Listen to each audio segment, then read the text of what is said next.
দেখতে চান। আলেমদেরকে সম্পৃক্ত করে সর্বপ্রথম সংবিধানের প্রথমে আল্লাহর উপর পূর্ণ আস্থা বিশ্বাসকে স্থাপন করতে হবে।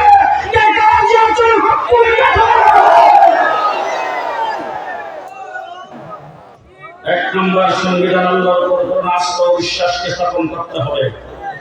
দুই নম্বর ভালো করে মনে রাখবেন, দেশ আমার, এই মাটি আমার, এই জাতি আমার, আমরা মুসলমান। সুতরাং বাংলাদেশের সংবিধান ইসলামের সাথে সাংঘর্ষিক, কোরআনের সাথে সাংঘর্ষিক এমন কোন শব্দ, এমন কোন বাক্য বাংলাদেশের সংবিধান থাকতে পারে না। রাজি না আপনারা? রাজি আছেন সবাই? রাজি আছেন সবাই? দুই নম্বরে বলতে চাই, মাদ্রাসায় এই যে নূরে মদিনা, এই মাদ্রাসায় আপনাদের শাস্তাগঞ্জে কয়জনে পড়ে? এই শাস্তাগঞ্জের ছাত্র বিশেষ চাইতে বেশি হইতো 15 থেকে 20 জন হবে।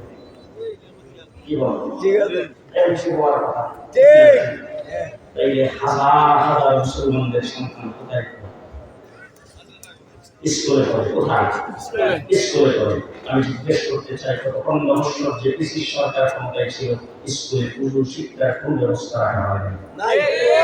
গোসল শিক্ষার কোন ব্যবস্থা রাখা হয় নাই, নামাজ শিক্ষার ব্যবস্থা রাখা হয় নাই, হালাল হারাম শিক্ষার ব্যবস্থা রাখা হয় নাই, পাক না পাক শিক্ষার ব্যবস্থা রাখা হয় নাই, মুসলমানদের মুসলমানিত্বের কিছুই রাখা হয় নাই।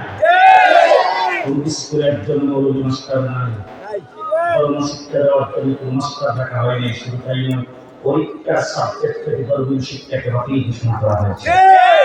ফলশ্রুতিতে শরীফ থেকে শরীফের পিচ্ছা, রামায়ণের পিচ্ছা, মানুষ নাকি বানর থেকে তৈরি। আজকে জাতিসংঘ মানবাধিকার সনদের মাধ্যমে আমার দেশের সমকামিতাকে বৈধতা দেওয়ার জন্য গভীর ষড়যন্ত্র গত ব্রিটিশ সরকারের আমলে চলছিল।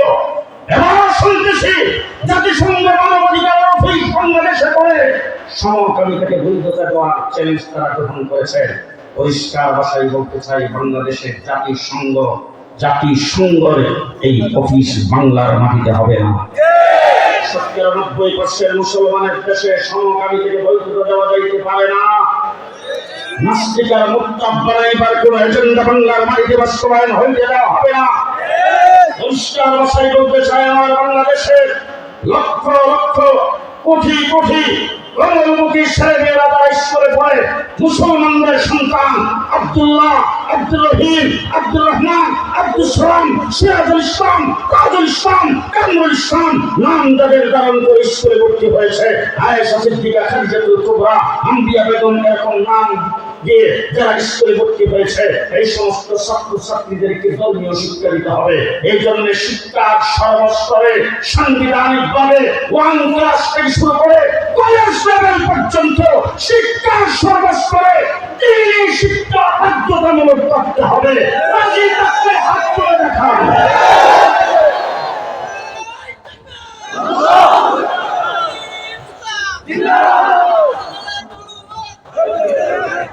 রাজি আছেন সবাই?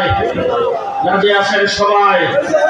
দেশ আমাদের সোনার বাংলা আমরা দেখেছি, দেখেন, নতুন বাংলা দেখেছি, সবুজ বাংলা দেখেছি, আধুনিক বাংলা দেখেছি, মডার্ন বাংলা দেখেছি, আমাদের দেশি সরকারের ডিজিটাল বাংলা দেখেছি, এরপরে তিনি স্মার্ট বাংলা সেটাও দেখেছি। আজকে আন্দোলনের সংগ্রাম করে ইসলাম বিরোধী ধর্ম নিরপেক্ষতাবাদের যেভাবে খবর দিয়েছি, আজকে লক্ষ লক্ষ জনতার সামনে জানতে চাই, আগামী দিনে বাংলা হবে ইসলাম বাংলা। আমরা এই বাংলাকে ইসলাম বাংলায় পরিণত করতে চাই। ইসলাম ছাড়া অন্য কিছু, ইসলাম ছাড়া অন্য কিছু মানি না, মানব না। ইসলাম ছাড়া অন্য কিছু মানব না। বাংলাদেশ হবে আগামী ইসলাম বাংলা। মনে থাকবে তো? মনে থাকবে তো? শেষ কথা বলতে চাই, আমরা মুসলমান, ইমানের শাখা প্রশাখা আছে না। আমি একজন মুসলমান হিসাবে আমি নবীদের উপর ঈমান আনতে হবে। আমানতু বিল্লাহি ওয়া মালাইকাতিহি ওয়া কুতুবিহি ওয়া রুসুলিহি নবীদের উপর ঈমান আনতে হবে কি? আদম আলাইহিস সালাম থেকে শুরু করে আমাদের নবী পর্যন্ত যত নবী পৃথিবীতে আগমন করেছেন সমস্ত নবীর উপর আমাদের ঈমান আছে না নাই? যদি না থাকে তাহলে আমি কি ঈমানদার হতে পারবো? নবীদের উপরে ঈমান আনতে হলে এক নম্বরে বিশ্বাস করতে হবে নবী বেগুনাহ মাসুম। কোন গুনাহগারকে আল্লাহ নবী বানায় নাই। হুজুর যদি মাথায় ডলা আছে তাহলে আপনারা কারণ মাথায় ডলা আছে কোন গুনাহগারকে আল্লাহ নবী বানায় নাই। গুনাহগার নবী হইতে পারে না। আল্লাহ পাক যত নবী দুনিয়াতে প্রেরণ করেছেন সমস্ত নবী বেগুনাহ মাসুম। নবীর দ্বারা গুনাহ হয় না, নবী গুনাহ করতে পারে না। খ্রিস্টানদের একটা বাক্য হলো প্রথম মানব প্রথম পাপিষ্ঠ। খ্রিস্টানদের বইয়ে লিখেছেন প্রথম মানব প্রথম পাপিষ্ঠ। অর্থাৎ আদম আলাইহিস সালাম গুনাহ করেছেন বলে আদমের সন্তান যতগুলো নবী হয়েছে সবাই গুনাহগার। তাদের নবী মুসা আলাইহিস সালাম যেহেতু কোনো পুরুষের মাধ্যমে দুনিয়াতে আসেন নাই তিনি শুধু গুনাহ করেন। এটা ঈসা আলাইহিস সালাম। আমি জিজ্ঞেস করতে চাই যে বলেছেন খ্রিস্টানরা বলছেন সমস্ত নবী গুনাহগার তার সুরে শরীরে আমাদের এই বর্তমান প্রজন্মে বর্তমান সময়ে একজন মাওলানা সাদ সাহেব তিনিও বলছেন নবী গুনাহগার। তিনি পরিষ্কার বলেছেন মুহাম্মদুর রাসূলুল্লাহ সাল্লাল্লাহু আলাইহি ওয়াসাল্লাম যতগুলি বিয়ে করেছেন সমস্ত বিয়ের ওলিমা করেছেন তিনি খিজুরের দ্বারা। একজনকে বিয়ে করার সময় হযরত যায়েনব রাদিয়াল্লাহু তাআলাকে বিয়ে করার সময় তিনি গুস্ত আর গুটির দ্বারা ওলিমা করেছেন, তিনি ক্ষমার যোগ্য করেছেন, তিনি সুন্নতের খেলাফ কাজ করেছেন। মাওলানা সাদ সাহেব বিরক্ত হয়েছেন আপনারা? বিরক্ত হয়েছেন আপনারা? হযরত মুসা আলাইহিস সালাম সম্পর্কে বলেছেন মুসা আলাইহিস সালাম আল্লাহর দরবারে গিয়েছিলেন তৌহিদ কিতাব পড়ার জন্য 30 দিনের জন্য। সেখানে যাওয়ার পর আল্লাহর হুকুমে তিনি 10 দিন বিসমিল্লাহির রহমানির রহিম ইন্না নাহনু নাযালনা যিকরা ওয়া ইন্না লাহু লাহাফিজুন ওয়া ক্বালা তাআলা يرفع الله الذين آمنوا منكم والذين أوتوا العلم درجات وقال تعالى ولا تهنوا ولا تحزنوا وأنتم الأعلون إن كنتم مؤمنين صدق الله العظيم وقال رسول الله صلى الله عليه وسلم عليكم بسنتي وسنة الخلفاء الراشدين المهديين وقال عليه الصلاة والسلام أصحابي كالنجوم بأيهم اقتديتم اهتديتم وقال عليه الصلاة والسلام إن العلماء ورثة الأنبياء وقال عليه الصلاة والسلام من يرد الله به خيرا يفقهه في الدين أو كما قال عليه الصلاة والسلام بزرگان محترم حضرات علماء کرام আজিজ তোলাবা আজিজ নওজওয়ান সমবেত বেরাদারান ইসলাম ঐতিহ্যবাহী শায়েস্তাগঞ্জের ঐতিহাসিক তাফসীরুল কোরআন মাহফিলের সমাপনী অধিবেশনে আল্লাহ তাবারক ওয়া তাআলা সমাজের অসংখ্য গণিত মানুষের মধ্য থেকে নির্বাচিত করে বাছাই করে দূর দরাজ থেকে এই মাহফিলের জান্নাতের বাগানে এসে আমাদেরকে হাজির হওয়ার তৌফিক দান করেছেন। এই জন্য সকলেই সমস্বরে আওয়াজ করে বলবো আলহামদুলিল্লাহ।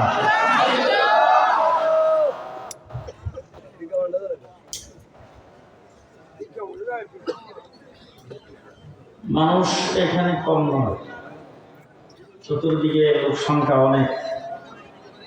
যে পরিমাণ মানুষ আপনারা প্যান্ডেলের ভিতরে আছেন আমার মনে হয় এর চাইতে বেশি হবে বাইরে আছে। এবং যারা চতুর্দিকে দাঁড়িয়ে আছেন রাস্তাঘাটে অসংখ্য মানুষ ঘোরাফেরা করছেন। যারা আপনারা এখানে বসেছেন আমার দৃষ্টিতে আপনারা নিখুঁত মুসলমান। মুসলমানদের আওয়াজের মতো আওয়াজটা হইতে হবে।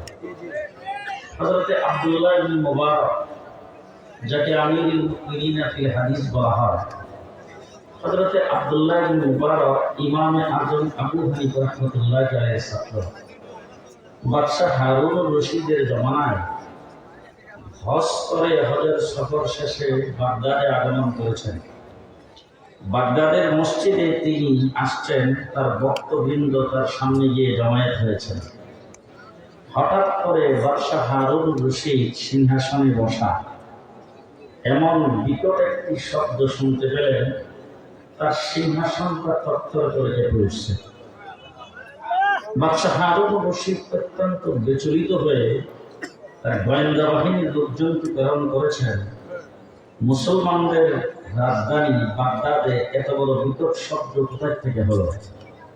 গোয়েন্দা বাহিনীর লোকজন রিপোর্ট করেছেন, বাদশাহ আপনার এই বাগদাদ রাজধানীতে হযরতে আব্দুল্লাহ ইবনে মুবারক আগমন করেছেন। তার ভক্তবৃন্দ তাকে রিসিপশন করার জন্য, তার কাছ থেকে দোয়া নেওয়ার জন্য তার সামনে জমা হয়েছে। হযরতে আব্দুল্লাহ ইবনে মুবারক হাসি দিয়েছেন। হাসি দিলে মুসলমান কি বলে? আলহামদুলিল্লাহ। তিনি বলছেন আলহামদুলিল্লাহ। যারা শুনবে হাসির জবাবে কি বলবে? ভক্তবৃন্দ যারা বসা ছিলেন তারা সকলে মিলে সমস্বরে ইয়ারহামুকাল্লাহ বলেছেন। এত বিকট শব্দ হয়েছে, বাদশার সিংহাসন তরতর করে কেঁপে উঠছে। এটা হলো মুসলমানের আওয়াজ। কার আওয়াজ? এই জন্য দাঁড়ানো বসা অবস্থায় যারা আসছেন, যারা এখানে বসেছেন, আল্লাহ পাক আপনাদেরকে এখানে আনছেন নাকি নিজে নিজে আসছেন? আল্লাহ তৌফিক দিয়েছেন বলে এইখানে আগমন করতে পেরেছেন। শায়েস্তাগঞ্জবাসীকে ধন্যবাদ জানাই, যারা আজকে তাদের বাপ-দাদাদের, তাদের পূর্বপুরুষদের তাফসীর মাহফিল যারা সূচনা করেছিলেন, আজকে ৮০ বছরের উপরে সেই তাফসীর মাহফিলটাকে তারা ধরে রেখেছেন। প্রতি বছর এই মাহফিলটা অনুষ্ঠান হয় এবং তারা সেটার ইন্তজাম করেন। বিজ্ঞ উলামায়ে কেরাম, দেশ বরেণ্য উলামায়ে কেরাম, বুজুর্গানে দ্বীন এখানে এসে দেশ ও জাতির উদ্দেশ্যে দিক নির্দেশনামূলক কোরআন এবং হাদিসের আলোকে বর্ণনা করেন, বয়ান করেন। এটা শোনার জন্য আমরা এইখানে আসতে পেরেছি। আল্লাহ যে তৌফিক দিয়েছেন, এই জন্য আয়োজক এবং আগমন শ্রোতা যারা আসছেন সকলেই খুশি না বেজা? যদি খুশি হয়ে থাকেন তাহলে আল্লাহর শুকরিয়া আদায় করে সকলে সমস্যার আওয়াজ করে বলুন আলহামদুলিল্লাহ। আমার বন্ধুগণ, আমরা আজকে যারা এখানে এসেছি, যারা দাঁড়ানো আছেন, বসা আছেন, প্রত্যেকটা মানুষের চেহারার দিকে তাকাইলে একটা জিনিস আমি পরিলক্ষিত হয়েছে আমার, যেটা আমি বুঝতে পেরেছি, সেটা হলো আপনাদের কাহারও চেহারার মধ্যে কোনো আতঙ্কের ভাব নাই। আমি গত 15 বছরে আপনাদের তাফসীর মাহফিলে প্রত্যেক বছরে এসেছি। আমি যখন এইখানে আসতাম তখন আমার মধ্যে একটা আতঙ্ক বিরাজ করত। আপনারা যারা শুনতে আসতেন, আপনাদের মধ্যে একটা আতঙ্ক বিরাজ করত।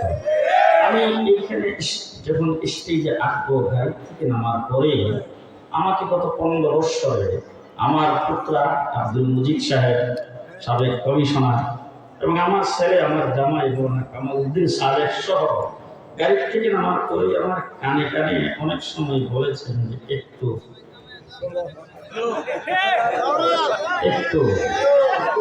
এই কথাটা আজকে বলার প্রয়োজন হয় নাই, আজকে বলার প্রয়োজন হয় নাই। যারা ক্ষমতাকে কুক্ষিগত করে, যারা পেশিবাদী শাসন কায়েম করে 15 বছর পর্যন্ত দিনের বুট রাত্রে করে ক্ষমতায় বসেছিলেন, তারা তাদের দলীয় শক্তিতে নয়, তাদের ক্যাডার বাহিনীর শক্তিতে নয়, বাংলাদেশের প্রশাসনের, পুলিশের অস্ত্রের বিনিময়ে মানুষকে জিম্মি করে রেখেছিলেন। আজকে সেই জিম্মি দশার থেকে, বন্দি দশার থেকে আমরা মুক্ত হয়েছি। আজকে মুক্ত হয়েছে, নির্দ্বিধায় কথা বলতে পেরেছি। তবে একটা জিনিস আপনারা হয়তো লক্ষ্য করেছেন, জেলখানায় ছিলাম প্রায় 2 বছর। জেলে যাওয়ার আগেও আপনাদের সামনে দাঁড়িয়ে কথা বলেছি, জেল থেকে বের হওয়ার পর কথা বলেছি। কথার সুরের, আওয়াজের কোনো পরিবর্তন হয় নাই, বক্তৃতার দাসের কোনো পরিবর্তন হয় নাই। যারা কথা কথাই বলতো খেলা হবে, 15 বছর আমরা খেলার মাঠে ছিলাম। আজকে তোমরা কোথায়?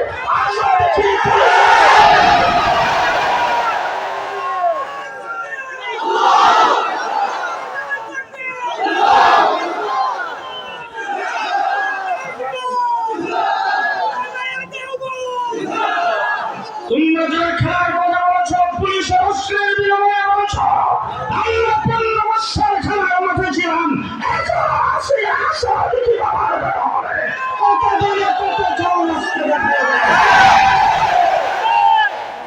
আমরা সবাই মুসলমান, আমরা কথাটা কিন্তু আপনাদের জন্য একটু লজ্জা করে ভয় আছে না, লজ্জা আছে কিন্তু আমরা সবাই মুসলমান।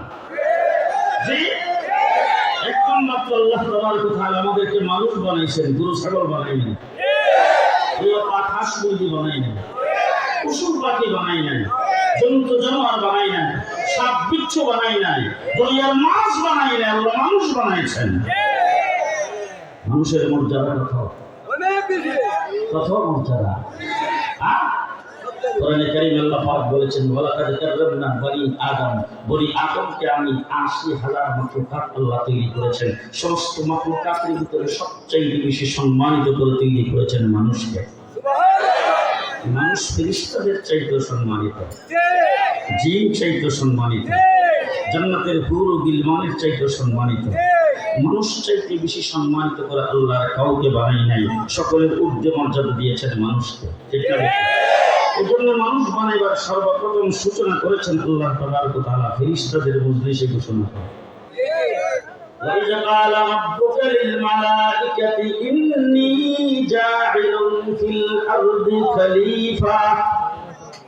আল্লাহ তাবারক ওয়া তাআলা ফেরেশতাদের সামনে ঘোষণা করেছেন আমি এই জমিন আমার প্রতিনিধি, আমার খলিফা সৃষ্টি করতে ইচ্ছা পোষণ করেছি।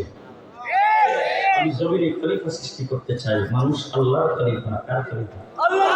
আমরা কার প্রতিনিধি? আল্লাহ। আল্লাহ পাক কোন জন্তু জানোয়ার যত কিছু মাখলুকাত আল্লাহ তৈরি করেছেন, কোন মাখলুকের ব্যাপারে আল্লাহর প্রতিনিধি হিসেবে ঘোষণা করে নাই, আল্লাহর খলিফা হিসেবে ঘোষণা করে নাই। মানুষকে এই জমিনের উপরে আল্লাহ খেলাফত দান করেছেন। মানুষ জমিনে আল্লাহর খলিফা। আপনারা খুশি না বেজান? খুশি। আল্লাহ আমাদেরকে সর্বোচ্চ সম্মানিত জাতি হিসেবে সৃষ্টি করেছেন এবং সৃষ্টি করে সর্বপ্রথম জান্নাতে রাখছে। কোথায়? আমাদের জায়গা কোথায়? আমরা অতি বেশি সম্মানিত। এই জন্য সম্মানের জায়গা জান্নাতের মধ্যে আল্লাহ বসবাস করার জন্য দিয়েছেন। তামাম পৃথিবীতে আল্লাহ 1,24,000 নবী প্রেরণ করেছেন। এখন যদি আমি এক এক করে আপনাদেরকে জিজ্ঞেস করি কোন নবীর বাড়ি কোথায়, তাই আপনারা কিন্তু বাড়ির ঠিকানা বলতে পারবেন। আমার নবী মুহাম্মদ রাসূলুল্লাহ সাল্লাল্লাহু আলাইহি ওয়াসাল্লাম জন্মগ্রহণ করেছেন মক্কায়। যদি জিজ্ঞেস করি ওনার বাড়ি কিন্তু ওনার বাড়ি মক্কায়। হযরত ইউসুফ আলাইহিস সালামের বাড়ি কোথায় বলে মিশর। হযরত মুসা আলাইহিস সালামের বাড়ি কোথায় বলে মিশর। আচ্ছা বলেন ইব্রাহিম আলাইহিস সালামের বাড়ি কোথায় বলে ফিলিস্তিন। এরকম প্রত্যেক নবীর আলাদা আলাদা বাড়ির ঠিকানা আছে। যদি জিজ্ঞেস করি আমাদের বাবা আদম আলাইহিস সালামের বাড়ি কই, যে কোরআন বলছেন কোরআন বলছেন ওয়াকুলনা ইয়া আদম উসকুন আনতা ওয়া যাওজুকাল জান্নাহ। আল্লাহ পাক বলছেন আদম জান্নাত তোমার জন্য বাড়ি, তুমি তোমার বেগমরে নিয়ে থাকো। আদম আলাইহিস সালাম আমাদের বাবা, কোথায় ছিল বাড়ি? জান্নাত থেকে আল্লাহ পাক আমাদেরকে দুনিয়াতে প্রেরণ করেছেন আবার জান্নাতে নেওয়ার জন্য। কথা বলেন ঠিক? আমরা দুনিয়াতে সাময়িক সময়ের জন্য আসছি প্রবাসী হিসাবে, আবার আল্লাহ পাক আমাদেরকে জান্নাতে নেওয়ার জন্যই কিন্তু দুনিয়াতে প্রেরণ করেছেন। তবে জান্নাতের রাস্তাটা কি হবে? আল্লাহ যে আমাদেরকে আশরাফুল মাখলুকাত বানিয়েছেন, সৃষ্টির সেরা জাতি, সমস্ত মাখলুকাতের সর্দার বানিয়েছেন, আমাদের সর্দারিটা কেমন করে টিকে থাকবে? আমরা মানুষ হিসাবে কিভাবে পরিচয় দেব? আমাদের জন্তু জানোয়ার সহ গোটা পৃথিবীর সমস্ত মাখলুকাতের সাথে আমাদের ব্যবহারটা কি হবে? কোন ব্যবহার করলে আবার আমরা ফিরে জান্নাতে যাইতে পারবো? সেই সিরাতে মুস্তাকিমের ওই রাস্তাটাকে দেখাইবার জন্য আল্লাহ পাক 1,24,000 পয়গম্বর পৃথিবীতে প্রেরণ করেছেন। পয়গম্বররা এসে সর্বপ্রথম যে দাওয়াতটা দিয়েছেন, সেই দাওয়াতটা হলো তোমাকে সৃষ্টি করেছেন আল্লাহ, তোমাকে মায়ের পেটে গঠন করেছেন আল্লাহ, তোমার মাথার থেকে কথা পর্যন্ত এই সুন্দর বডি তৈরি করেছেন আল্লাহ। আল্লাহ তাবারক ওয়া তাআলা 1 ফোঁটা নাপাক পানির থেকে তোমার সুন্দর বডিটাকে তৈরি করে মায়ের পেটের ভিতরে তোমার যখন খাবারের প্রয়োজন হয়েছে, সেই খাবারের ইন্তজাম আল্লাহ করেছেন। দুনিয়ার কোনো ডাক্তারের কাছে তোমার মা যাইতে হয় নাই, বাবা যাইতে হয় নাই। পেটের ভিতরে সন্তান আছে, প্রচন্ড শীত, শীতের ভিতরে সন্তানের গায়ে যাতে শীত না লাগে সেই ব্যবস্থা আল্লাহ মায়ের পেটের ভিতরে করেছেন। প্রচন্ড গরমের ভিতরে তুমি পেটে ছিলা, সেই গরমের অবস্থায় যেন তোমার মায়ের পেটে গরম স্পর্শ না করে তুমি সেখানে আরামে থাকতে পারো, সেই ব্যবস্থা আল্লাহ পাক করেছেন। এরপরে তুমি দুনিয়াতে আসার পর তোমার খাদ্যের প্রয়োজন, সেই খাদ্য মায়ের স্তনের দুধের মাধ্যমে আল্লাহ পাক করেছেন। তোমার সকল সমস্যার সমাধান হওয়ার জন্য মার অন্তরে সন্তানের যে পরিমাণ মায়া থাকা দরকার সেই মায়াও আল্লাহ পাক ঢেলে দিয়েছেন। এমন ভাবে পদে পদে আল্লাহ তাবারক ওয়া তাআলা তোমাকে লালন পালন করে উঠাইছেন। তোমার সম্পর্ক এখন আমেরিকার সাথে থাকলে চলবে না, তোমার সম্পর্ক রাশিয়ার সাথে থাকলে চলবে না, তোমার সম্পর্ক পৃথিবীর কোন মাখলুকের সাথে থাকলে চলবে না, তোমার সম্পর্ক হইতে হবে একমাত্র আল্লাহর সাথে। কার সাথে সম্পর্ক? বান্দার সম্পর্কটা আল্লাহর সাথে করার জন্য আল্লাহ পাক নবী রাসূল প্রেরণ করেছেন, কিতাব নাযিল করেছেন। বান্দার সম্পর্ক আল্লাহর সাথে কি করে হবে? শতকরা ৯২% মুসলমানের দেশ হলো বাংলাদেশ। মুসলমানদের সর্ব অবস্থায় সর্ব হালাতে ২৪ ঘন্টায় প্রতিটি মুহূর্তে মুসলমানদের ভরসা থাকবে কার উপর? আজকে বলবেন না, কার উপর? আস্থা এবং বিশ্বাস থাকবে কার উপর? তাওয়াক্কুল থাকবে কার উপর? আল্লাহর উপর তাওয়াক্কুল থাকবে। রাস্তাঘাটে চলতে ফিরতে আল্লাহর উপর তাওয়াক্কুল থাকবে। এখন আমি আপনাদের সামনে যে কথা বলছি, আমার জবান থেকে একের পর এক কথা বের হচ্ছে, এটা কি আমি নিজে বলতে পারতেছি নাকি আল্লাহ বলাইতেছে? বলেন বলেন, কে বলাইতেছে? এই আমি যখন কথা বলার জন্য দাঁড়িয়েছি তখন আমার জবান থেকে কথা বের হইতে হবে, আপনাদেরকে শোনাইতে হবে, আপনারা শুনতে হবে। তখন আমি কার উপর ভরসা করে দাঁড়াবো? সামান্য কোনো তাকাব্বুরি যদি আমার ভিতরে আসে, আল্লাহ যদি আমার জবানটাকে বন্ধ করে দেয়, আমার কিছু করার আছে? আমি কথা বলতেছি, আল্লাহ আমার মুক্তির কথা বের করতেছে। আপনারা যে শুনতেছেন, শ্রবণ শক্তি কে দিয়েছেন? আপনাদের ব্রেইনে সেটাকে বোঝার মতো শক্তি কে দিয়েছেন? আপনারা যে বাড়ি থেকে আসছেন এ পর্যন্ত আসার শক্তি কে দিয়েছেন? যে বসে দিয়েছেন সে বসা থাকার শক্তি কে দিয়েছেন?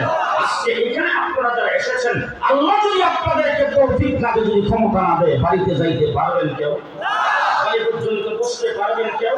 তাহলে আপনি যখন বাড়িতে যাবেন, বাড়িতে যাওয়ার শক্তি আপনাকে আল্লাহ দিবেন। আপনি হাইটা যাবেন, হাঁটার শক্তি আপনাকে আল্লাহ দিবেন। আপনি যদি গাড়িতে উঠেন, সেই গাড়িটা অ্যাক্সিডেন্ট থেকে বাঁচায় আপনাকে বাড়ি পর্যন্ত পৌঁছাবার জন্য ভরসা করতে হবে কার উপর? বলেন কার উপর? বাড়িতে যাইয়া ঘুমাবেন, ঘুমটা মানুষের জন্য অত্যন্ত আরামের। আল্লাহ পাক কোরআন শরীফের ভিতরে ঘোষণা করেছেন, ও বান্দা, তোমার ঘুম তোমার জন্য শ্রেষ্ঠ সম্মত। তোমার শ্বাসের জন্য ঘুমের দরকার, তোমার দেমাগের জন্য ঘুমের দরকার, তোমার ব্রেইনের জন্য ঘুমের দরকার। তুমি কাজকর্ম করবা, সেই কাজকর্ম করার জন্য তোমার ঘুমের দরকার। তুমি সরকারি মাধ্যমিক করার জন্য ঘুমের দরকার, রাষ্ট্র চালাইবার জন্য ঘুমের দরকার, লেখাপড়া করার জন্য ঘুমের দরকার। ঘুম একটা মানুষের জন্য অত্যন্ত বড় নিয়ামত। এই নিয়ামত যদি তুমি ঘুমাইবা, তুমি যখন ঘুমায় যাও, আমি যখন অনেক সময় রাস্তা দিয়ে আসি ঢাকা শহরের উপর দিয়া, তখন ঢাকা শহরে হাইকোর্টের সামনে, ঢাকা শহরের জাতীয় ঈদগাহের সামনে, মতিঝিলের রাস্তার আইল্যান্ডের উপরে অসংখ্য মানুষ উদ্বাস্ত, যারা কোনো বাড়ি ঘর নেয়, এরকম মানুষ রাস্তার কিনারে শুয়ে ঘুমায়। রাস্তার কিনারে মানুষগুলি যখন ঘুমায়, শীতের দিন তাদের উপরে খেতা কম্বল কিছু থাকে, কিন্তু গরমের দিন মানুষটা একদম উদাম, তার শরীরে কিচ্ছু নেই, সেখানে শুয়ে ঘুমিয়ে আছে। ঘুমটা আমি লক্ষ্য করে দেখেছি, এত আরামের ঘুম। রাস্তা দিয়ে যখন ট্রাক চলে তখন মাটি পর্যন্ত কাঁপে, এবং কি আমার প্রাইভেট কারের পাশে দিয়ে যখন ট্রাক যায়, দেখি প্রাইভেট কারের মধ্যে পর্যন্ত জাফনি লাগে। এই জাফনির মধ্যে সে নাক টাইনা ঘুমাইতেছে, তার নাকের ডাকে ট্রাকের ইঞ্জিন ফেলে। কে দিয়েছে? আরো যেরকম বিশাল বড় অট্টালিকার মালিক। এখন বর্তমান যুগে আধুনিক বিছানাপত্র খুব আরামে। এক বাসায় গেলাম, আমাকে নিয়ে বিছানার মধ্যে বসাইছে। সোফায় বসতে চাই, বলে না হুজুর আমার বিছানার মধ্যে বসাই। তো বিছানার মধ্যে বসাইছে, বসাইবার পরে কি করে নিচ দিয়ে গরম লাগতেছে। আমি বললাম যে কি ব্যাপার, বসছিলাম ঠান্ডা, এখন কি গরম হয়ে গেল? তো হুজুর এই তো কেরামতি। এরপরে আমার জোর করে দৌড়ে শোয়াইলে, হুজুর একটু শুনলাম। যখন শুনলাম দেখি বাবা বিছানা থেকে এইভাবে নাড়াচাড়া করতেছে, আমার সারা শরীর মেসেজ হয়ে যাচ্ছে। এই বিছানাপত্র এত আরামের বিছানাপত্র থাকার পরও সেটা খাইতে খাইতে শেষ পর্যন্ত আমাদের কাছে আসে তাবিজের জন্য। ঘুম হয় না। এই রাস্তার কিনারে মানুষগুলি আইল্যান্ডের উপরে ঘুমায় আছে, ট্রাক যাচ্ছে, তার ঘুম ভাঙতেছে না। আমি একটা জিনিস লক্ষ্য করে দেখেছি, মানুষগুলি ঘুমাই দিয়েছি। অনেক সময় ড্রাইভারকে বলি, এই ড্রাইভার গাড়িটা একটু সোসা, গাড়ি স্লো চালাইতেছে, আমি দেখলাম তাদের চতুর্দিকে কুকুর ঘোরাফেরা করে। আর কুকুরে যখন মানুষটা ঘুমাই দিছে, কাছে যাইয়া কুকুরের নাকের মধ্যে থার্মোমিটার ঢুকতে আছে। সে কাছে যায় শুনবে, যখন দেখে বুঝতে পারে তার থার্মোমিটারের মাধ্যমে লোকটা জীবিত ঘুমে আছে, কুকুর চলে গেছে। ঠিক না? আমার বললে সেই লোকটা এইখানে ঘুমাই রইল, আপনি তার পাশে যায় দেখেন পোকা মাকড় পিপিলিকা তার চতুর্দিকে ঘুরতেছে, তার শরীরের মধ্যে পর্যন্ত বাইতেছে, কিন্তু আজ পর্যন্ত কোনোদিন নাকে দেওয়াও ঢুকলো না, কানে দিয়েও ঢুকলো না, চোখ দিয়েও ঢুকলো না। এবার আমি জিজ্ঞেস করতে চাই, এমন একজন মানুষ যে মানুষটা ঘুমায় আছে, সেই মানুষটার মতো আরেকজন লাশ যদি সেখানে থাকে, মৃত মানুষকে যদি শোয়া রাখেন, তাইলে কুকুর কি শুনিয়া চলে যাবে? নাকি কুকুরের খারাপ ভাই মামাতো ভাই তাদেরকেও রেখে আনবে? কথাটি আসতে কম। জি, পোকামাকড় যেগুলি চাপে সেইগুলি বেশি না, 10 মিনিট লাশটাকে সেখানে ফেলাইতে রাখেন, 10 মিনিট পরে যা দেখবেন নাক দিয়া কান দিয়া লাইন লেগে গেছে, পোকামাকড় ঢুকতেছে। ঠিক না? ঠিক। এই মানুষটা রাস্তার কিনে ঘুমাই দিল, তারই হেফাজত করলো কে? আসছে আল্লাহ বলেন, বান্দা তোমার জন্য গুণদর আরামে, এই জন্য আমি আল্লাহ পাক লা তাকুযুহু সিনাতুন ওয়ালা নাওম, আমি আল্লাহ পাক ঘুমাই না, ঘুমের ভাবও আমার আসে না, আমি সবসময় জাগ্রত থেকে তোমাকে পাহারাদারি করি। কে করেছে পাহারাদারি? শুধু তা তো না, আপনি যে ঘুমাইছেন এক ঘুমে, রাত্রে আসার করে ঘুমাইছেন এক ঘুমে, ফজর সারা রাত্র ঘুমাই গেছেন, সারা রাত্র এক করলে থাকতে পারবেন না, চিঠিয়ে শুয়ে থাকতে পারবেন না, আপনি দায়ী করলে শুনছেন, দায়ী একটা কিছুক্ষণের মধ্যে অবশ হয়ে আসবে, সেখানে ব্যথা শুরু হয়ে যাবে, রক্ত চলাচল বন্ধ হয়ে যাবে, এক করলে থাকা যায় না, কিছুক্ষণ পর আপনার করক ফিরতে হবে, আপনার ঘুম কিন্তু ভাঙবে না, ঘুমের থেকেই আমার আল্লাহ বলেন তোমার করক থেকে ফিরে দেয়। কে দেন? ভরসা করবেন ঘুমের সময় কার উপরে? কার উপরে? কার উপরে? প্রত্যেকটা কাজ একটা একটা করে বললে সাধারণত বলা যাবে। বান্দার দৈনন্দিন 24 ঘন্টার সমস্ত কাজ, ব্যক্তিত্ব থেকে শুরু করে পরিবারের, রাষ্ট্র থেকে শুরু করে সমাজের সমস্ত কাজকর্ম, বান্দা একমাত্র শুধুমাত্র কেবলমাত্র সার্বক্ষণিক ভরসা থাকতে হবে কার উপর? আস্থা এবং বিশ্বাস থাকতে হবে কার উপর? 93% মুসলমানের দেশ বাংলাদেশ। এই দেশের সংবিধানে পরিষ্কার ভাষায় লেখা ছিল, এই রাষ্ট্রের মূল ভিত্তি হবে আল্লাহর উপর পূর্ণ আস্থা ও বিশ্বাস। গত 15 বছর যারা ক্ষমতায় ছিল, সে দেশের সরকার ক্ষমতায় এসে আল্লাহর উপর পূর্ণ আস্থা ও বিশ্বাসকে মুছে ফেলে দিয়েছেন। আমার বন্ধুরা, রাজপথে গুলি খেয়েছেন, রক্ত দিয়েছেন, আন্দোলন করেছেন বলে গজব থেকে আপনারা বসে রয়েছেন, নতুবা আল্লাহ গজব দিয়ে দেশকে শেষ করে ফেলত। ঠিক না? বেঠে রক্ত আমরা দিয়েছি গত 15 বছর। গত 15 বছর কোন মসজিদের ইমামের মেহরাব নিরাপদ ছিল না, কোন মসজিদের খতিবের মেম্বর নিরাপদ ছিল না, কোন ওয়াজ মাহফিল, ইসলামী সম্মেলন, তাফসীর মাহফিলের স্টেজ নিরাপদ ছিল না। সব জায়গায় যখন দায়িত্ব কায়েম করেছেন, ভিন্ন মত পোষণ করতে পারে না, গলাকে ধরছেন, এরকম ভাবে একটা ত্রাসের রাজত্ব কায়েম করেছিলেন। দীর্ঘ 15 বছরের আন্দোলন যারা করেছেন, যারা নির্যাতিত হয়েছেন, সকলেই কম বেশি নির্যাতিত হয়েছেন। বিএনপি বলেন, জামাত বলেন, তাদের বিরুদ্ধে লক্ষ লক্ষ মামলা হয়েছে, হাজার হাজার লক্ষ লক্ষ আসামি, হাজার হাজার মানুষ জেলখানার ভিতরে দুপুরে বসছে, নির্যাতন তাদের উপর করা হয়েছে। এই নির্যাতন যারা ভোগ করেছেন, আজকে তাদেরকে বলতে চাই, আপনাদের 15 বছরের নির্যাতন একত্রিত করলে নির্যাতন করা হয়েছে, নির্যাতনের সমান হবে না। 1,57,000 গুলি শুধু আলেমদের বুকের উপর চালানো হয়েছে। হাজার হাজার উলামা ইকরামকে এক রাত্রে তাহাজ্জুদরত, মানাজাতরত, জিকিররত অবস্থায় হত্যা করেছেন। এই নির্যাতন 15 বছর ভোগ করার পরে আমার আল্লাহ পাক সিদ্ধান্ত গ্রহণ করেছেন, এই বাংলাদেশের মানুষ ভালো করে শুনে রাখ, বিএনপি, জামাত, হেফাজতে ইসলাম সব ভালো করে শোন। তারা অন্য যখন দর্শী মুসা আলাইহিস সালামের লাঠির দ্বারা ধরিনি, ইচ্ছা করলে আল্লাহ পাক ঘুমাইছেন।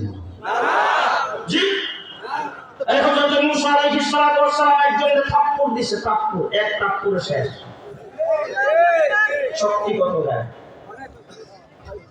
জান্নাতি 40 জন পুরুষের শক্তি একজন নবীর গায়ে। আর দুনিয়ার মানুষের 1000 পুরুষের শক্তি একজন জান্নাতের গায়ে। এত বড় শক্তি নিয়ে যখন একজনকে থাপ্পড় দিছে, মুসা আলাইহিস সালাম বলেন দেখো মরার জন্য থাপ্পড় দেয়নি, সল্লাহ জিবলে গেছে। এই মুসা আলাইহিস সালামকে দিয়ে আল্লাহ ফেরাউনকে ধ্বংস করতে পারত তো। 90,000 জাদুগিরি, 90,000 জনে 90,000 করে রশি নিয়ে আসছেন। মানে ফেরাউনের হুকুমে মুসা আলাইহিস সালামের সাথে তার লাঠির মুজিজা আর তাদের জাদুগিরির মুজিজা দেখায়া, জাদু দেখায়া তারপরে মুসা আলাইহিস সালামকে পরাস্ত করবে। 90,000 জাদুগিরি একসাথে যখন তাদের সমস্ত রশিগুলি ছাড়ছেন, একবারে দিনের সাপের মতো সাপ হইয়া তারপরে লাফাইতে লাফাইতে সামনের দিকে আসতেছে। হযরত মুসা আলাইহিস সালাম তার হুকুমে চলে। মুসা আলাইহিস সালাম আল্লাহকে জিজ্ঞেস করেছেন, আল্লাহ চুপচাপ দাঁড়ায় থাকবো, উস্তাদের মাই শেষ হয়, দাঁড়ায় থাকো চুপচাপ। দাঁড়ায় রয়েছে মুসা আলাইহিস সালাম, যে কাছে আইসা গেছে দরে দরে বাপ আর ফেরাউনের লোকজনের হাতে তাই শুরু হয়ে গেছে। মুসা আলাইহিস সালাম তো লাঠি সারারই তো সাহস পাইতেছে না। আল্লাহ মুসা আলাইহিস সালামকে ডাক দেখে এবার সময় হয়েছে, এবার সময় হয়েছে, যেইখানে চাচ্ছে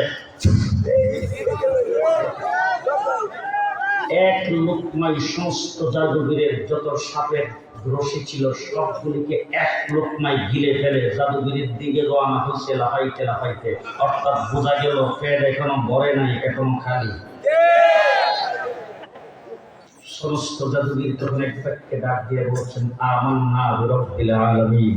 এখন ফেরাউন মনে করতে পারে আমিও তো জগতের রব, ইমানটা হয়তো আমার উপরে আনছে। সকলে এক বাক্যে ডাক দিয়ে বলেন, আমান্না বিরব্বি মূসা ওয়া হারুন। আমরা মূসা এবং হারুনের রবের উপর ঈমান আনলাম। আমি জিজ্ঞেস করতে চাই, এই যে মূসা আলাইহিস সালাম যে সাতটা কাজ ছিল, লাঠি যে সাত ছিল, ইচ্ছা করলে ফেরাউন দিতে পারত তো? আস্তে কথা বলুন, পারত কিনা? পারত। কিন্তু আল্লাহ তাবারক ওয়া তাআলা মূসা আলাইহিস সালামকে বলেন, মূসা তোমার লাঠির দ্বারাও ধরবো না, তোমার দ্বারাও ধরবো না, পানি দিয়ে ধরবো। মূসা আলাইহিস সালাম সাগরের পাড়ে গেছে, তার সঙ্গে 6 লাখ কয়লা। পেছন দিক থেকে ফেরাউনের বাহিনী আসতেছে 9 লাখ। মুসা আলাইহিস সালামের হাতে কোনো অস্ত্র নাই। আবার মুসা আলাইহিস সালামের সাথে যে বনী ইসরাঈলের দল ছিল, তারা এত বড় সাহসী আর এত কঠিন যোদ্ধা। মুসা আলাইহিস সালামকে ডাক দিয়ে বলছেন, মুসা যদি ফেরাউনের সাথে যুদ্ধ করা লাগে তাহলে তুমি আর তোমার আল্লাহ কইরো, আমরা দিতে না। মুসা আলাইহিস সালাম সাগরের পাড়ে দাঁড়িয়ে যখন বড় বড় ঢেউ আসতেছে, আল্লাহর ডাক দিয়ে, আল্লাহ ঘটনা কি বুঝতে পারলাম না। সাগরের পাড়ে এসে দাঁড়াইছি, পেছন দিক থেকে আসতেছে ফেরাউন অস্ত্র শস্ত্রে সজ্জিত 9 লাখের বাহিনী। এখন আমার লোকজনকে নিয়ে আমি কি করবো? আল্লাহ ডাক দিয়ে বলেন, মুসা আসো, সৌদার ইসলামের হাতে কোন কেমন আছো? মুসা আলাইহিস সালাম বলেন, আল্লাহ এটা তো মাটিতে সামনে সাপ হয়, পাথরের মধ্যে বাড়ি দিলাম, মোহর যাই দিছে, প্লাইবোর্ডে পানিতে বাড়ি দিয়ে কি হবে? দিছে খানিতে বাড়ি, ঢাকা সিলেট হাইওয়ে, 2 দিক থেকে পানির দেওয়াল, মধ্যখান দিয়ে রাস্তা। মুসা আলাইহিস সালামের সাথে ছিল 12টা পুত্র। তারা যখন একটা রাস্তা দেখলো, তখন সবাই মিলে স্লোগান দিল, এক রাস্তা দিয়ে 12 পুত্রের মানুষ পার হয় কিভাবে? শাস্তাগঞ্জের মূলে যায় যদি 2 পুত্রে মারামারি লাগে, তাহলে আপনি একা দিতে পারবেন? আমাদের 12টা পুত্রের জন্য 12টা রাস্তার দরকার। আল্লাহ মুসা আলাইহিস সালাম আল্লাহকে ডাক দিয়ে বলেন, আল্লাহ তাআলা তো আবার 12টা পুত্রে 12টা রাস্তা চাই। আল্লাহ বলেন, একটা যে বানাইছে আমি কি শাস্তাগঞ্জ থেকে ইঞ্জিনিয়ার আনছিলাম? তাই আমার তো একটা বানাইতে যা 12টা বানাইতো, তা টাকায় দেখ হয়ে গেছে 12টা। 12 রাস্তা দিয়ে 12 পুত্রের মানুষ রওনা হয়েছে। এখন রাস্তার মধ্যখানে পানির দেওয়াল, মধ্যখানে কোনো জ্বালানো নাই। এবার সবাই মিলে ডাক দিয়ে কয়, আমার বাপে বিয়ে করছিল অমুক গোষ্ঠীতে, আমার মা মারা যাইতেছে আরেক রাস্তা দিয়ে, তাদেরকে না দেখলে যাই কেমনে? মুসা আলাইহিস সালাম আল্লাহকে ডাক দিয়ে বলছেন, আল্লাহ দিলাম জানালা একটা। এবার জানালা দিয়ে একদল আরেক দলকে দেখতে দেখতে, মামা আইসেন নাকি? আরে বেটা না, পুরো গেছেন তো, তাড়াতাড়ি হাঁটেন। ও বিয়ে এত পিছনে বললেন কেন? দৌড় দেন।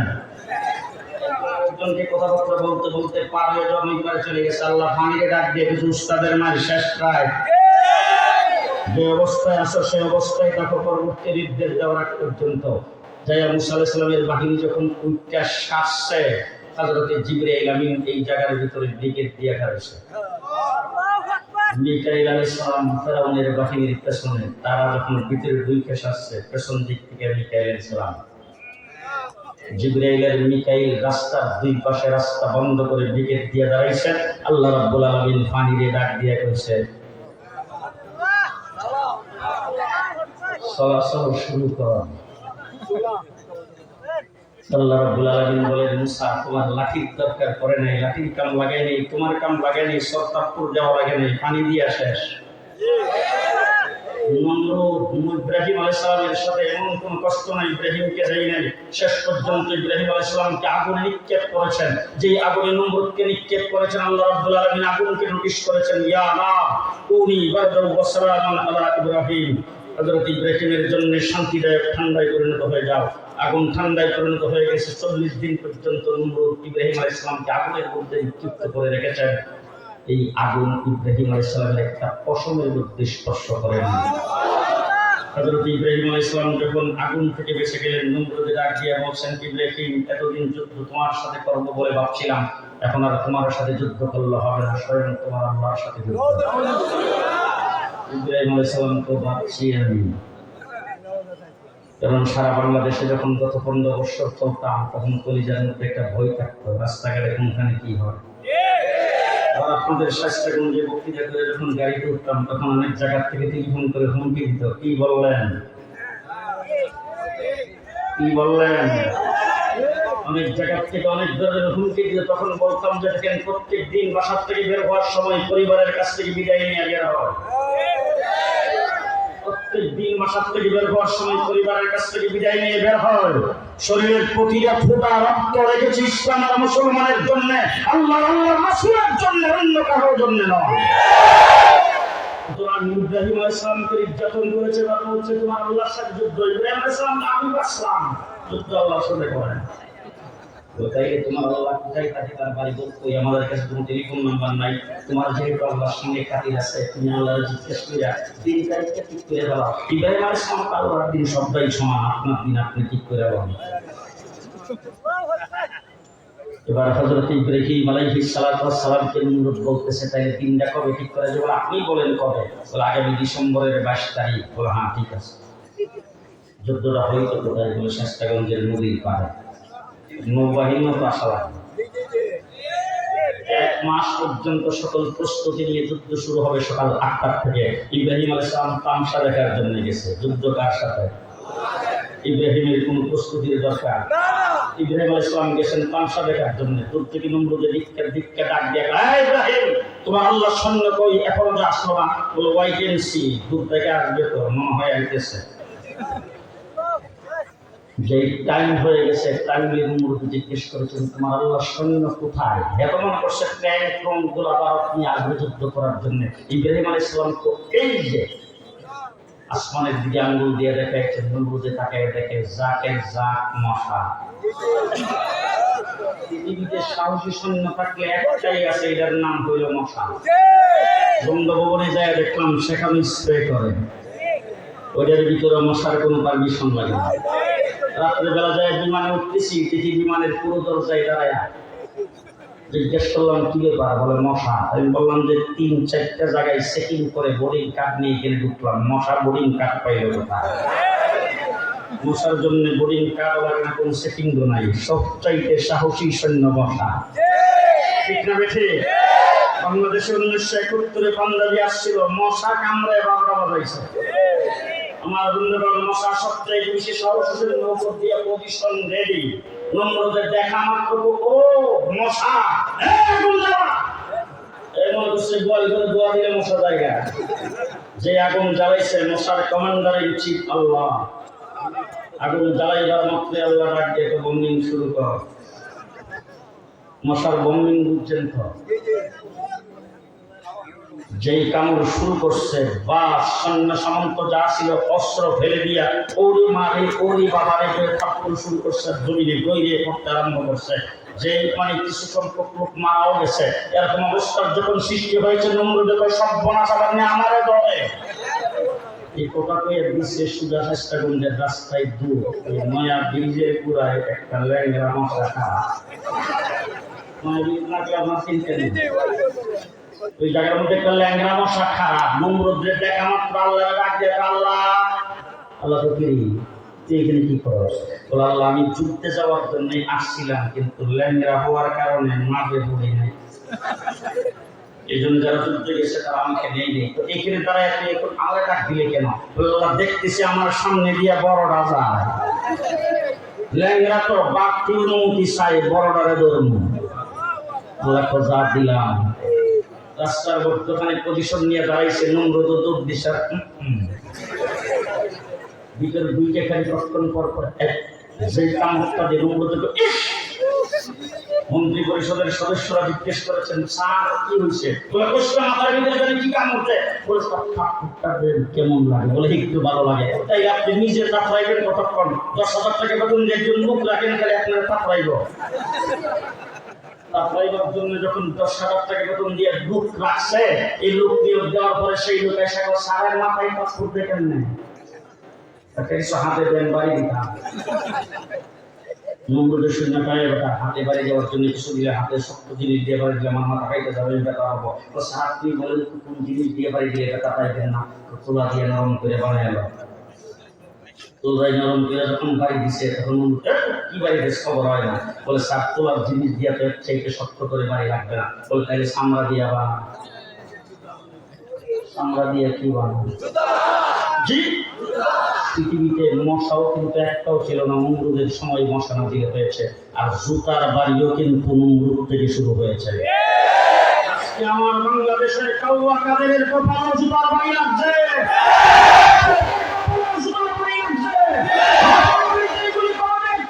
পর্যন্ত জুতার বাড়ি খাইতে হবে জুতার বাড়িও জুতার বাড়ি খাইতে খাইতে নমরুদ সিংহাসনে থেকে জুতার বাড়ি খাইতেছে যে বাড়িতে বিরক্ত হয়ে নমরুদ ব্যবহার ভালো করে না হঠাৎ বিরক্ত হয়ে দরজা যে লাগায় এরা আমাদের দেশে করবেন না আপনারা কি বলছেন জানি অনেক জায়গায় বাসা অনেক জায়গায় করবেন না দরজা শক্ত শাড়িকারের বেন্দা করে যেখানে খুব কইছে একটা বাড়ি দিছে মাথার 2 ভাগ হয়ে গেছে সিংহাসন থেকে উল্লুট করে গেছে মশাদের ভিতরে বসা ছিল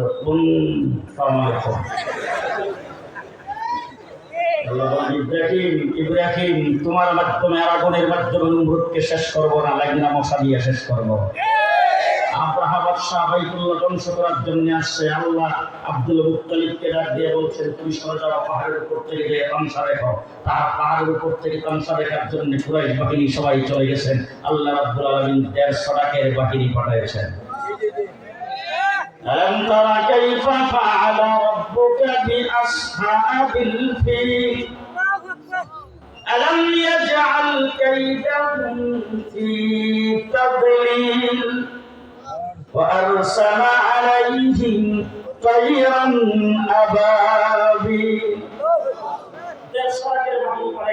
প্রত্যেকটা বাহিনী প্রত্যেকটার সাথে চিন্তা করে গেলেন একটা গ্যানেটের ওজন কলমের দাম দানার সমান দুই পাকার নিচে একটা করে উপর দিক দেশের পজিশন যে আব্দুল মুত্তালিব তার বাহিনী ধ্বংস দেখতেছে যেই খালি কইছে আব্রাহা বাদশাহ রেডি গো লেফট রাইট আল্লাহ ডাক দিয়ে বম্বিং শুরু কর فجعلهم كعصف مأكول قرآن বলছেন তাফসীরের কিতাবে লেখছে কাসফ মাকুলের অর্থ তাফসীরের কিতাবে লেখছে এই ছোট্ট ছোট্ট পাখিগুলি যে কলর দানার মতো বন্ধন করেছেন সেই বন্দিঙ্গের আঘাতে তাদের অবস্থা এমন হয়েছে কোনটা হাতির গুস্ত কোনটা মানুষের গুস্ত কোনটা হাতির হাড় কোনটা মানুষের হাড় সেটা নির্ণয় করা যায় নাই সব একাকার হয়ে গেছে আল্লাহ পাক আব্রাহা বাদশাকে ধ্বংস করেছেন ছোট্ট ছোট্ট পাখি দ্বারা আল্লাহ রাব্বুল আলামিন হেফাজত ইসলামকে ডাক দিয়ে বলছেন ৭৭ নির্যাতিত হয়েছ ২০২১ সালে জেল জুলুম ভোগ করেছ বিএনপিকে ডাক দিয়ে বলছেন ২৮ তারিখে যাইয়া কি করবে সরকার প্রথম তাদের দ্বারা প্রথম ঘটাবো না মাদ্রাসা স্কুলের ছাত্রদেরকে নামে প্রথম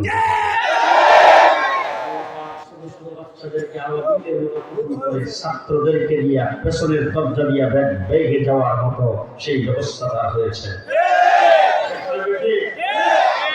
ছিলাম 1.5 মাস। ভিডিও বুঝের ভিতরে প্রত্যেক দিন অন্তত 50 বার করে গালি দিত পাকিস্তানি রাজাকার। আমাকে জিজ্ঞাসাবাদের নামে যে হয়রানি করেছেন, প্রত্যেক দিন আমার সামনে এসে গালি দিত। হাবিবজি হুজুর ছিল রাজাকারের কমান্ডার, রাজাকারের কমান্ডার ছিল সেই প্রধানী সাল্লাল্লাহু আলাইহি ওয়াসাল্লাম, মুফতি আমিন ছিল রাজাকার, নারী সাপ্লাই দিত পাকিস্তানি বাহিনীদেরকে। এই ধরনের অকথ্য ভাষায় তাদেরকে গালিগালাজ করতো। আর আমাকে বলতো রাজাকারের ঘরের রাজাকার, পাকিস্তানি রাজাকার।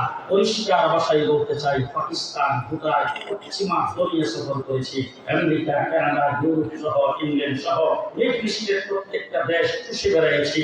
গোটা পশ্চিমা দুনিয়া সফর করে অর্ধেকটা পৃথিবী ঘোরাফেরা করেছি। আজ পর্যন্ত কোনোদিন পাকিস্তান যাই নাই। ইচ্ছে করলেই পাকিস্তান যাইতে পারবো করে সন্দেহ, আর পাকিস্তান জীবনে যাইতে পারবো করে সেটাও সন্দেহ। তার কারণ হলো আমার বাংলাদেশের বর্ডারের সাথে পাকিস্তানের কোনো বর্ডার সংযোগ নাই যে লাফ দিয়েই সেখানে চলে যাইতে পারবো। আমরা পাকিস্তান ইচ্ছে করলেই যাইতে পারবো না। বিপদে পড়লে লাফ দিয়ে পাকিস্তান যাওয়ার কোনো সুযোগ আমাদের নাই। আমরা পাকিস্তানে পর্যন্ত যাই নাই। আমাদেরকে যারা পাকিস্তানি রাজাকার বলে গালি দিয়েছ, আজকে জিজ্ঞাসা করতে চাই তোমরা গেছো কোথায়? আমাদেরকে পাকিস্তানি রাজাকার বলেছ, আমরা পাকিস্তানি রাজাকার নয়, তোমরা সবাই ভারতীয় রাজাকার।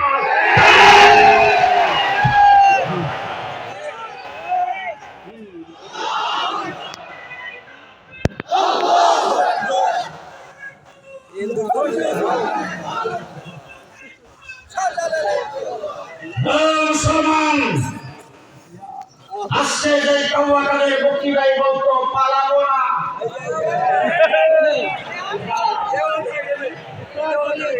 কোথায় যখন আমাদের উপর আসছে আমরা পাওয়া যায় নাই। গত 15 বছর আমরা খেলার মাঠে ছিলাম, তোমরা কথা কথাই বলেছ খেলা হবে, আমরা মাঠে ছিলাম। খেলে যাওয়ার আগে আমাদের গলা আওয়াজ সূর্য যখন ছিল জেলখানা থেকে বের হওয়ার পর দেব, আমাদের কোনো পরিবর্তন হয় নাই। 15 বছর আমরা মাঠে ছিলাম, তোমরা আমাদের সঙ্গে খেলতে আসো নাই, তোমাদের পুলিশ বাহিনীকে আমাদের বিরুদ্ধে লড়াই দিয়েছ। তোমরা করেছো তোমাদের দলীয় ক্যাডার এবং দলীয় কর্মীদের মাধ্যমে করো নাই, পুলিশের মাধ্যমে করেছ। আজকে পুলিশ তোমাদের সাথে নাই। আজকে আসো দেখি মাঠে কত দানে কত চাও। চূড়ান্ত খেলা হবে, আসলো আমার বন্ধুগণ। সরকার দেশ থেকে পলায়ন করেছেন, রক্তের উপর দায় অন্তর্বর্তীকালীন সরকার ক্ষমতায় আসে। মুসলমান হিসাবে আমাদের ঈমান আল্লাহর উপরে, আমরা বিশ্বাস করি আল্লাহ থেকে যা হয় সবকিছু আল্লাহ থেকে হয়। আমরা বিশ্বাস করি প্রতিটা সেকেন্ডে প্রতিটা মুহূর্তে আল্লাহর উপর ভরসা মুসলমানদের থাকতে হবে, এটার নাম ঈমান। অন্তর্বর্তীকালীন সরকার এসে আজকে সংবিধানকে সংস্কার করবেন, কমিশন গঠন করেছেন।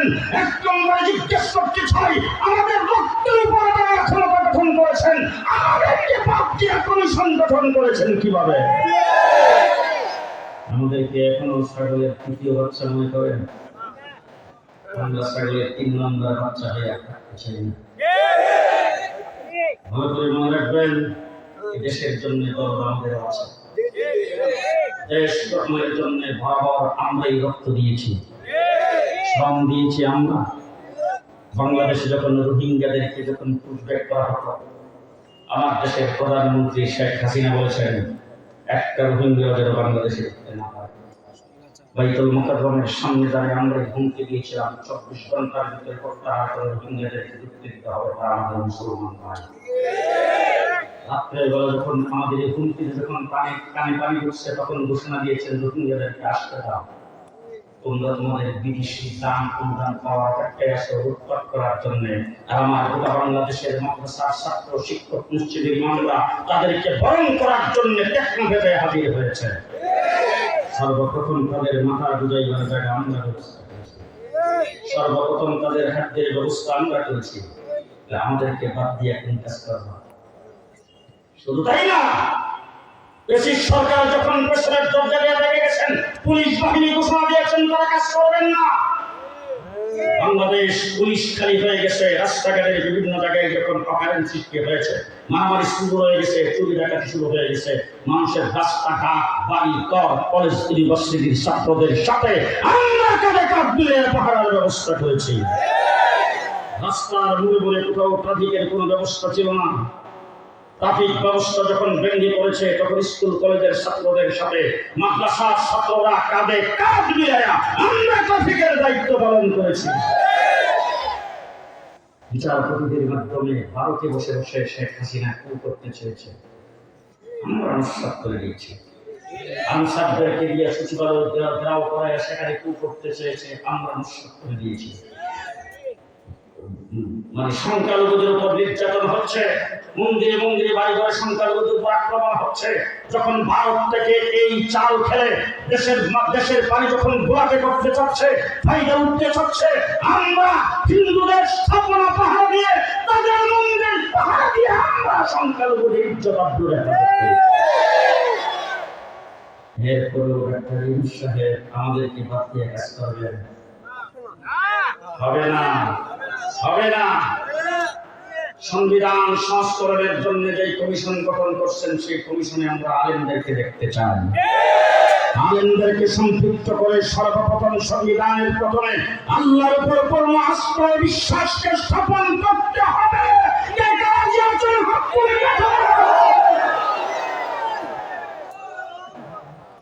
এক নম্বর, সংবিধান আল্লাহর উপর পূর্ণ আস্থা বিশ্বাসকে স্থাপন করতে হবে।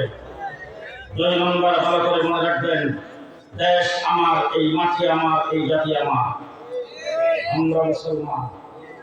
সুতরাং বাংলাদেশের সংবিধান ইসলামের সাথে সাংঘর্ষিক, কোরআনের সাথে সাংঘর্ষিক এমন কোন শব্দ, এমন কোন বাক্য বাংলাদেশের সংবিধানে থাকতে পারে না। রাজি না আপনারা? রাজি আছেন সবাই? রাজি আছেন সবাই?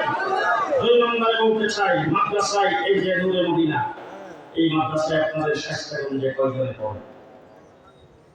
এই শাস্তাগঞ্জের ছাত্র বেশির চেয়ে বেশি হইতো 15 থেকে 20 জন পড়ে।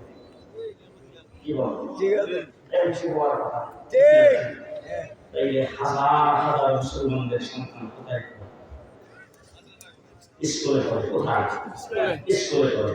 আমি জিজ্ঞেস করতে চাই, কত 15 বছর যে ব্রিটিশ সরকার ক্ষমতায় ছিল, স্কুলে পুজো শিক্ষার কোন ব্যবস্থা রাখা হয় নাই? গোসল শিক্ষার কোন ব্যবস্থা রাখা হয় নাই, নামাজ শিক্ষার ব্যবস্থা রাখা হয় নাই, হালাল হারাম শিক্ষার ব্যবস্থা রাখা হয় নাই, পাক না পাক শিক্ষার ব্যবস্থা রাখা হয় নাই, মুসলমানদের মুসলমানিত্বের কিছুই রাখা হয় নাই। স্কুলের জন্য মৌলভী মাস্টার নাই, ধর্ম শিক্ষা দেওয়ার জন্য কোনো মাস্টার রাখা হয়নি। শুধু তাই নয়, পরীক্ষার সাবজেক্ট থেকে ধর্মীয় শিক্ষাকে বাতিল ঘোষণা করা হয়েছে। ফলশ্রুতিতে শরীফ থেকে শরীফের পিচ্ছা, রাম রামায়ণের পিচ্ছা, মানুষ নাকি বানর থেকে তৈরি। আজকে জাতিসংঘ মানবাধিকার সনদের মাধ্যমে আমার দেশের সমকামিতাকে বৈধতা দেওয়ার জন্য গভীর ষড়যন্ত্র গত ব্রিটিশ সরকারের আমলে চলছিল। এবার শুনতেছি জাতিসংঘ মানবাধিকার অফিস বাংলাদেশে করে সমকামিতাকে বৈধতা দেওয়ার চ্যালেঞ্জ তারা গ্রহণ করেছে। পরিষ্কার ভাষায় বলতে চাই, বাংলাদেশের জাতিসংঘের এই অফিস বাংলার মাটিতে হবে না।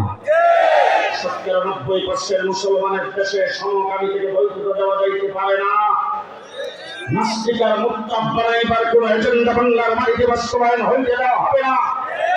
পরিষ্কার ভাষায় বলতে চাই, আমার বাংলাদেশের লক্ষ লক্ষ কোটি কোটি কমলমুখী ছেলেমেয়েরা তারা স্কুলে পড়ে, মুসলমানদের সন্তান আব্দুল্লাহ, আব্দুর রহিম, আব্দুর রহমান, আব্দুল সালাম, সিরাজুল ইসলাম, তাজুল ইসলাম, কামরুল ইসলাম নাম যাদের ধারণ করে স্কুলে ভর্তি হয়েছে, আয়েশা সিদ্দিকা, খাদিজাতুল কুবরা, আম্বিয়া বেগম, এরকম নাম দিয়ে যারা স্কুলে ভর্তি হয়েছে, এই সমস্ত ছাত্রছাত্রীদেরকে ধর্মীয় শিক্ষা দিতে হবে। এই জন্য শিক্ষার সর্বস্তরে সাংবিধানিকভাবে 1 ক্লাস থেকে শুরু করে কলেজ লেভেল পর্যন্ত শিক্ষার সর্বস্তরে দিনী শিক্ষা বাধ্যতামূলক করতে হবে। রাজি থাকলে হাত তুলে দেখান।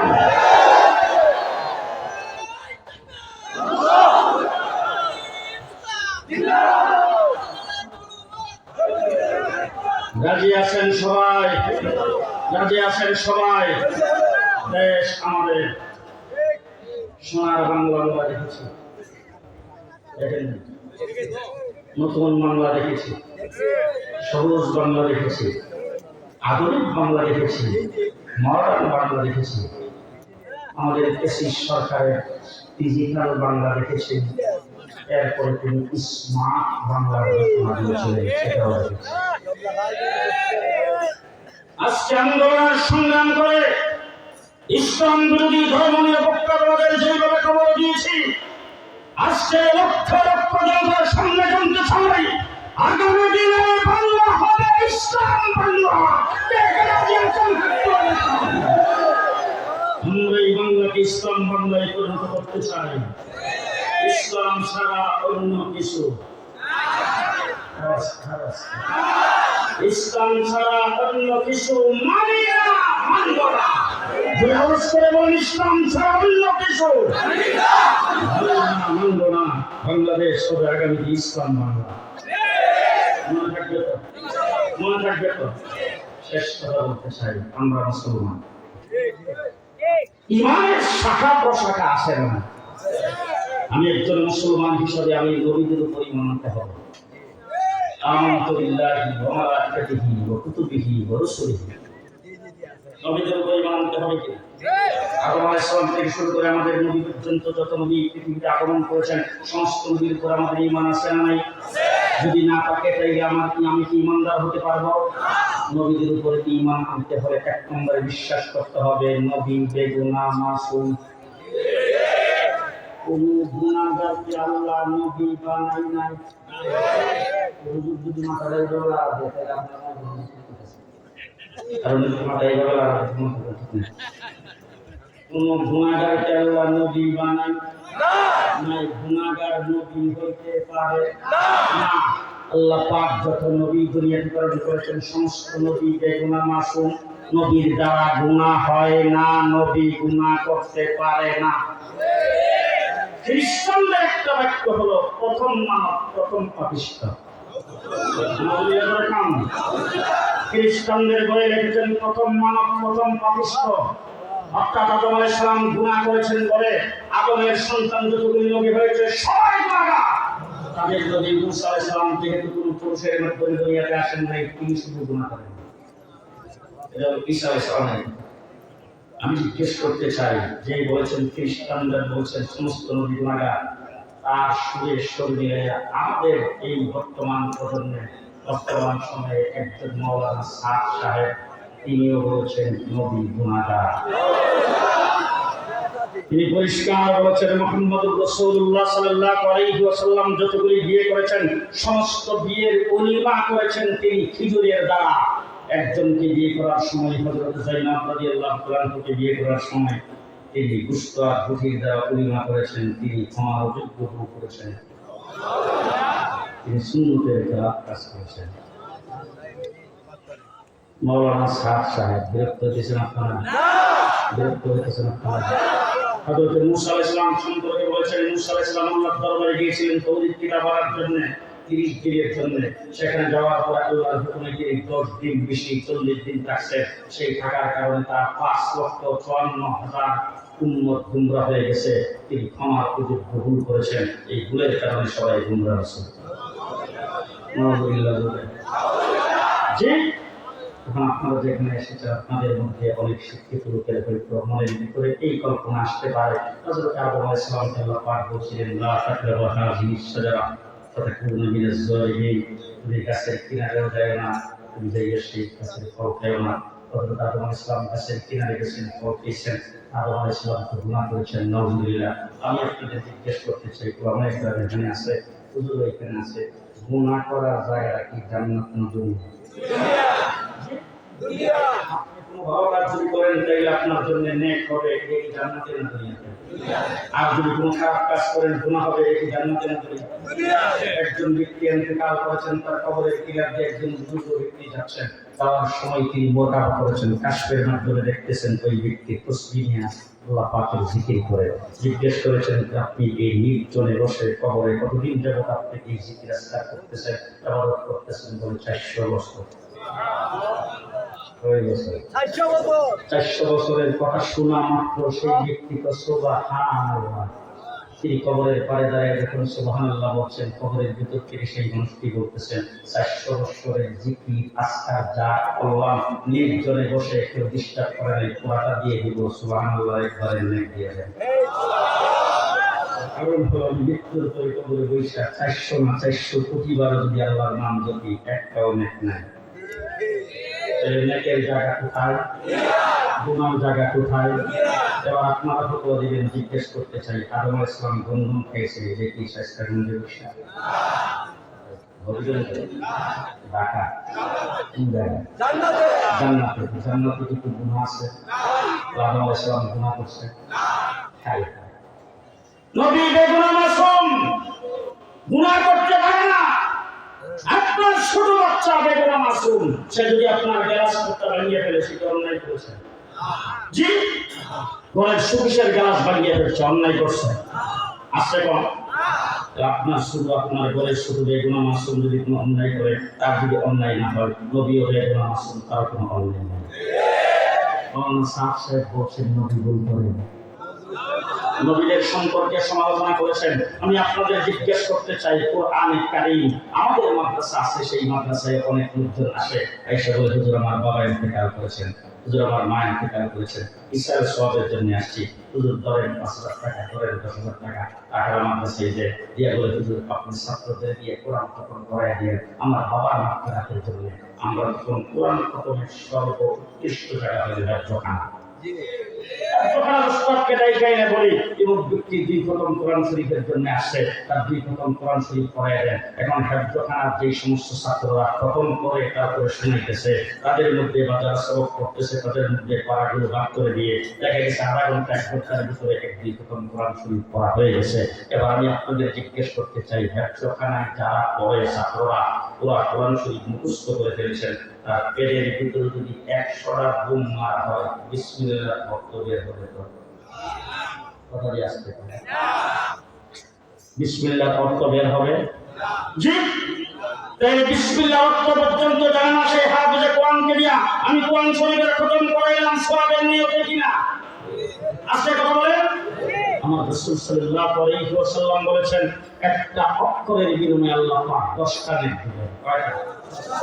নবীর সর্বপ্রথম দায়িত্ব হলো ইয়াতলু আলাইহিম আয়াতি, আল্লাহ পাকের আয়াতের তেলাওয়াত। রাসূল বলেছেন আয়াতের তেলাওয়াত করবা, যেইভাবে তেলাওয়াত করো এক করে 10টা নেক। আমার রাসূল সাল্লাল্লাহু আলাইহি ওয়াসাল্লাম বুঝাইতে যেয়ে বলেছেন আলিফ লাম মিম, একসাথে লেখা, একসাথে কান দিয়ে পড়তে হয়। তোমরা মনে করতে পারো 3টা অক্ষর যেহেতু একই সুরে একসাথে কান দিয়ে পড়তে হয়, এই জন্য বলা হয় 3টি মিলায়া একটা নেক হবে। রাসূল বলছেন না, আলিফ হারফুন, লাম হারফুন, মিম হারফুন। আলিফ একটা হরফ আলাদা, লাম একটা হরফ আলাদা, মিম একটা হরফ আলাদা, 3টা অক্ষর পড়বা 30টা নেক পাইবা। মাওলানা সাহেব বলছেন কোরআন শরীফ না বুঝতে পারলে কবিরা গুনাহ। এই নাউজুবিল্লাহ যারা কোন নেক রাখে বলে, মাওলানা সাহেব বলছেন কোরআন শরীফ না বুঝতে পারলে কোনো লাভ নাই। আজকে আমার বাংলাদেশে নাস্তিকের মুক্তাদি হুদি খ্রিস্টানদের প্রচার, বাংলাদেশ থেকে মক্তব শিক্ষাকে উৎখাত করার জন্য সকালবেলা ইন্টারকারেন্ট সিস্টেম চালু করে মক্তবের 12টা বাজাইছেন, আর মাওলানা সাহেব ফতোয়ার মাধ্যমে মক্তব শিক্ষা বন্ধ করতে চায়। আমার বন্ধুগণ, আপনাদের প্রত্যেকটা মানুষ এখানে এসেছেন, আমিও কিন্তু আসছি, আমার পকেটে কিন্তু মোবাইল আছে। আপনাদের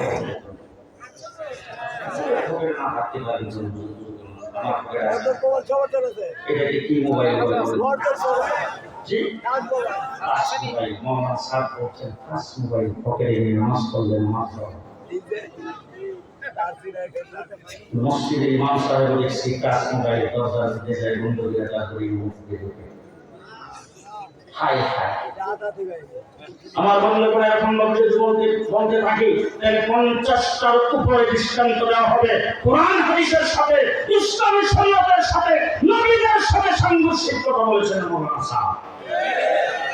2017 সালে আল্লাহ মাহমুদ শফি রহমাতুল্লাহ আলাইহির নেতৃত্বে শাইখে বরনবী মাহমুদ ইসলাম ওই সহ সারা বাংলাদেশে সমস্ত বুজুর্গানে দিন একত্রিত হয়ে মাওলানা সাহেবের সম্পর্কে দেওবন্দ মাদ্রাসাওয়ালারা যে ফতোয়া দিয়েছেন, সেই ফতোয়াকে সামনে রেখে বাংলাদেশের সমস্ত উলামায়ে কেরাম ঐক্যবদ্ধ হয়ে ঘোষণা করেছেন মাওলানা সাহেব গুমরাহ, কুশাইরা গুমরাহ। তাদের তাবলীগ বাংলাদেশের কোন মসজিদে চলতে পারে না, তাদের তাবলীগ ইসলাম টঙ্গীর বিশ্ব ইসলামে চলতে পারে না। টঙ্গীর বিশ্ব ইসলামে তারা রক্তে রঞ্জিত করেছেন। গত 2-3 দিন আগে তারা একটি ভিডিও বার্তা দিয়েছেন। সেই বার্তার মধ্যে তাদের একজন পরিষ্কার বলছেন, আমাদের সাথে আর্মিদের অফিসার আছে, আমাদের সাথে রেলের লোকজন আছে, আমাদের সাথে পুলিশের লোকজন আছে, আমাদের সাথে সচিব আছে, আমাদের সাথে বিভিন্ন ধরনের আছে। লাস্টে যায় বলছেন সুদ ডাকাইত আছে। কোন সময় কোন খান্ড ঘটায় ফেলে ঠিক নাই। পরিষ্কার ভাষায় বলতে চাই, তারা কথায় বলে আমাদের সাথেও আলেম আছে। আমাদের বক্তব্য হলো আমরা আলেমের সাথে আছি। আপনারা কার সাথে আছেন? কার সাথে আছেন? বাংলাদেশের আলেম ওলামায়ে কেরাম যে সিদ্ধান্ত নেবে, সেই সিদ্ধান্ত নেবে আলেমদের সাথে কে কে থাকতে রাজি আছেন হাত তুলে দেখান। আমরা সবাই আলেমদের সাথে আছি, ঠিক না বেঠে? বলবেন ঠিক না বেঠে? আলেম ওলামায়ে কেরাম হলো আমাদের রূহের চিকিৎসক, আলেমরা হলো আমাদের রূহের ডাক্তার। দ্বীনি বিষয়ে সিদ্ধান্ত দেওয়ার মালিক হলো ওলামায়ে কেরাম, ঠিক কিনা বলেন? আপনাদের এখানে হাসপাতাল নাই তো? হাসপাতালের মধ্যে 2টা বাহিনী কাজ করে, একটা হলো ডাক্তার আর একটা হলো নার্স। একটা ডাক্তার আর একটা নার্স। আমি জিজ্ঞেস করতে চাই, খুব ভালো করে বুঝবেন, ডাক্তারদের কাজ হলো রোগী দেখে রোগ নির্ণয় করে তার জন্য ঔষধ সিলেকশন করা, ঔষধ সিলেকশন করে প্রেসক্রিপশন করা। নার্সের কাজ হলো ডাক্তারের দেওয়া প্রেসক্রিপশন দেখে প্রেসক্রিপশন অনুযায়ী রোগীর সেবা দেওয়া। এবার জিজ্ঞেস করতে চাই, কতদিন পর্যন্ত একটা নার্স নার্সিং সেবা দিয়ে ডাক্তার হয়? কতদিন একজন নার্স নার্সের দায়িত্ব পালন করলে ডাক্তার হয়? জি, 50,000 বছর যদি একজন নার্স নার্সিং সেবা দেয়, সে যেমন ডাক্তার হতে পারবে না, ঠিক তেমনি করে ওয়াসিমের মতো ইঞ্জিনিয়ার, প্রফেসর, ডাক্তার লক্ষ বছর চিল্লা দিলেও আলেম হতে পারবে না। সুতরাং তাবলীগ চলবে আলেমের নেতৃত্বে। আপনারা তাদের একমত? বিসমিল্লাহ।